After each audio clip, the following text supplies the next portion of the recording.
What do you want to be when you grow up? When I grow up, I want to be like an animator. He said he wanted to be an animator. I honestly don't think this channel will last the next 5 years. Yo, what up YouTube? Today we're looking at Ryan's World is screaming for help. I want to know, does he really enjoy doing this, or is he being used like Britney Spears? Without further ado, let's jump right into it. And are you going to keep making YouTube videos? I think I will keep going for a while. We all know Ryan, the kid who turned Playtime into a global empire. But here's the thing, he's not a kid anymore. Hey guys, I'm pretend playing as Red Titan. He's actually grown up a lot. Red Titan comic book.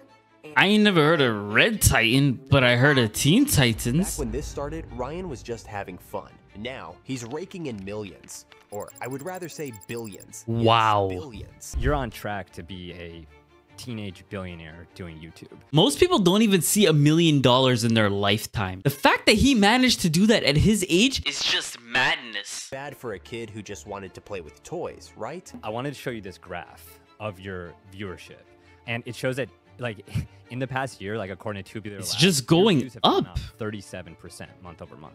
But things are getting weird. Ryan's outgrowing his own brand, and everyone's starting to notice. I mean, Sean and Luann, how did this all start? Well, Brian. Wait. Kelly Clarkson has her own TV show? I haven't even seen Kelly Clarkson in like 2 years. How does she have a TV show, and who gave that to her? Ever since he's little, and he started watching other kids on YouTube, and one day he just come up and asked me, you know, can we start a YouTube channel? There's other kids on here. It looks like they're having fun. So why is Ryan still doing this?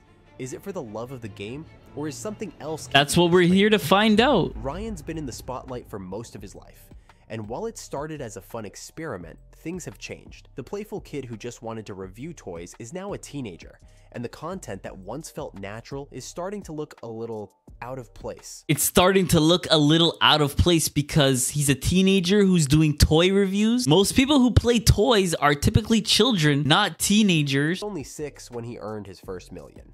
By the time That's he hit 12, madness. his empire was worth over $1 billion. Before YouTube, Ryan's dad was working as an engine engineer, earning over $100,000 a year. That's actually How much good money. were you making at that time? About 100K. 100K. Yeah, more or less. Yeah. While his mom was a teacher with a modest salary. Together, they were making good money for a small family. But there's definitely been some sketchy stuff in their past. Ryan's mom had a bit of a miscreant streak. So the #1 YouTube child star's mother had a criminal background. What did you do? And how are you his manager in this case? Could also explain their obsession with chasing as much money as they can get their hands on. But after thousands of videos, it's hard not to notice that the kid seems like he's had enough. Is there a consequence? It's gonna happen. That's why you cannot lie. Look at his face. He doesn't even look like he's enjoying this anymore. It looks like he's just doing this out of obligation because he has to. Daddy, you're up. When I'm next? Oh, I'm nervous. Here's the thing. The big question now isn't about money. It's about Ryan. Does he really enjoy this anymore? Or is he caught in a I don't system think he that's does. too big to stop? At this age, most kids are figuring out who they are, exploring new hobbies, and growing up away from the public eye. But for Ryan, his identity has been tied to a brand that's been running full speed since he was a toddler. He's become a global phenomenon, but that doesn't mean he's immune to burnout. Other child stars like Sis versus Bro have shown us It's survival of the fittest, right? their channel was pulling in millions of views a month. If you don't keep posting good videos, eventually you're gonna Will fall. Ryan face the same fate? There's no denying the impact Ryan's world has had on the internet and the toy industry. But as he gets older, there's an underlying tension. Can he keep this up without losing himself in the process? People who are in his position often have those struggles, and he's gonna have to definitely manage that. At this point, Ryan's not just a YouTuber, he's a brand.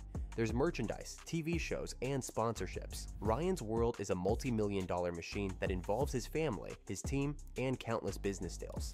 Stepping away isn't It's crazy what he's built. But one of the most eye-opening details about Ryan's journey is the behind-the-scenes decisions that shaped his brand. Ryan's parents didn't just let things unfold naturally. Early on, they saw an opportunity to turn their son's playful videos into a business, a brand. In a recent interview, That's so Ryan's smart. dad shared The that fact from that they moment found Ryan's that. channel started gaining traction, they began thinking of it as a way to scale up and grow the channel into a full-blown company. Scaling the business might have worked financially, but at what cost? Ryan What do you mean, what cost? Financially, it set you guys up for life, and it's much more tolerable doing this than it would be doing a 9-to-5. became not just a YouTube star, but a brand.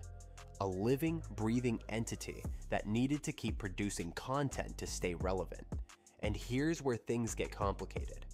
Does Ryan have a say in any of this? He's now almost I don't think he does, if I'll be honest. clear that his interests have evolved beyond toys. Yet, his parents are running a multi-million-dollar business that's reliant on Ryan continuing to play his part. You know, the business part, right? We really want to keep it fun for him as much as possible. Yeah. So Imagine being 12 years old and your childhood and now teenage years are being documented for millions to see. The expectations are enormous. It's and at this madness. age, most kids are figuring out who they want to be, not keeping up with the demands of a brand built around their younger self. Because we want to minimize Ryan's participation on camera. So we introduced animated characters who could take over some of the camera participation. So we minimize Ryan's filming time each week to 30 minutes to 1 hour. Ryan's parents might believe they're balancing it all, but when your child's identity becomes inseparable from a global brand, how do you let them grow up normally? You This just isn't can't. a YouTube channel anymore. It's a business, and one that doesn't stop just because Ryan might want to. The audience has expectations, and the brand demands it keeps going. But with all of that weight on his shoulders, you can't help but wonder, what does Ryan want? Does he want to keep playing the same games and pretending to be excited about toys? Or is he ready for something new? It's a question that's becoming harder to ignore as he gets older. Everything that he's done in the past won't matter. What he decides to do now will shape his career moving forward. Look at what happened with other child stars. Many faced similar pressures, only to step away when they realized the toll it was taking on their lives. Ryan's no different in that respect, except his brand is still going strong, even if he's not. The truth is, Ryan has already achieved more by the age of 12 than most people do in a lifetime. If you think about that, that's kind of crazy. This kid has done more at age 12 than like 90% of the population in the US. Maybe I should have started playing with toys on camera when I was a kid. Like, I mean, there's like people creating wealth, and I feel like you guys have created generational wealth. How do you think about the future of that? Oh, be careful, Ryan. They're trying to bait him. The fame, the money. It's all tied to this character that Ryan has played for so long. But the real challenge ahead isn't about views or revenue. It's about figuring out what comes after all of that. If you really think about it, are Ryan's parents really to blame for the brand's decline? Or is there more going on? His parents are definitely the reason the brand's declining. The kid is 12 years old. He doesn't even know exactly the direction the channel is gonna move. So doing the same thing, even though he's getting older, isn't gonna keep working. In my opinion, the main reason isn't just that Ryan's grown up. It's that his audience has grown up too. The kids who used to watch That's him true as well. their interests have shifted since he first started. They're outgrowing that kind of content, and Ryan can't stay 5 years old forever. That's why his parents are now re-uploading his old toy review videos. But this strategy is not proving to be I'm definitely not the smartest guy in the world, but I could tell you re-uploading old videos is not gonna reignite that spark that you once had. It ain't gonna work, sorry. working, as he's not gaining new viewers fast enough to replace the ones who are moving on. If Ryan still wants to keep making content, which I honestly doubt, probably be smart for him to start shifting towards content for preteens, instead of sticking with the stuff he made when he was under 10. So, what's next for Ryan? Will he keep pushing forward, even as he outgrows the content that made him famous? Or will he follow in the footsteps of other child stars, who stepped back to find a life beyond the spotlight? The next few years will be critical for Ryan. He's gonna have to figure this out. To continue building his empire, or takes a step back to live a more normal life. We'll be here to watch it unfold. But one thing's for sure, Ryan's world is changing, and how he handles it will define the next chapter of his life. The future of Ryan's world is something we're definitely gonna keep an eye on. But that's all we have today for the video. So make sure you guys like, subscribe, turn on bell notifications, and I'm gonna catch you guys in the next video. Peace!